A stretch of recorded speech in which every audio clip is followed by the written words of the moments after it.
Di na kailangan yan. Magagansilyo na lang ako. Hindi, kidding aside, kung dumating, kung wala. Kasi ako, I really believe in destiny. If it's not for you, it's not for you. If it's for you, it's for you. Kahit nasa loob ka pa ng bahay lang, darating at kakatok sa'yo ang para sa'yo talaga. It's something na after what happened to me in the past, ayoko na magpabebe when it comes to love life. 45 na ako, dalaga na yung mga anak ko, mahiya naman ako sa mga anak ko. So I'd rather keep my love life private. Pero yung mga anak mo ba, okay lang sa'yo na magka-love life na sila?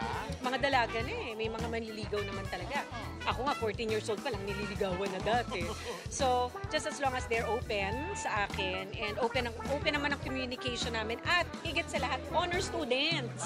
Focused sa studies eh. So, parang ang akin, guidance lang talaga. Ang importante lang, mag-guidan ko sila, makausap ko sila.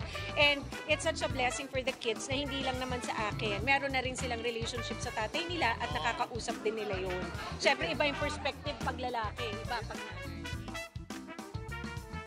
Ano ang maganda lang kay Sasha, kung dati galing sa Kisesa, ngayon okay na sila, nagkakasama-sama sila. Tapos kaibigan niya yung bagong ngayon na girlfriend ni Cesar Montano, di ba? Nag-banding sila, debut ng anak niya, nandun si Cesar, doon yung jowang bago ni Cesar. Sabi nga, totoo yung kasabay, time heals all wounds. Saka mukhang masaya na siya ngayon kahit Walang na sila ni ano, di ba? Oo, ni Mamatay, ni Mamatay. Pero yun tanggap nga, niya na. oo, parang hindi niya hinahanap din kung destiny daw yun, kung it's for you, it's not for you, it's not for you. Siya, walang love life, pero masaya. Maggaganchilo na lang muna daw siya, di ba? Inulit mo nga yung sinasabi niya. Oo, parang ko lang. Hindi, tama naman kasi ang pag-ibig hindi na. Pero sa ganda pa rin Sasha, kahit 45 na, ligawin pa rin kasi Makahanap pa yan. Miss Tisa, thank you Sunshine, alam mo na, Miss Tisa Flawless, Oo, di ba? mukhang may birthday gift din sa'yo,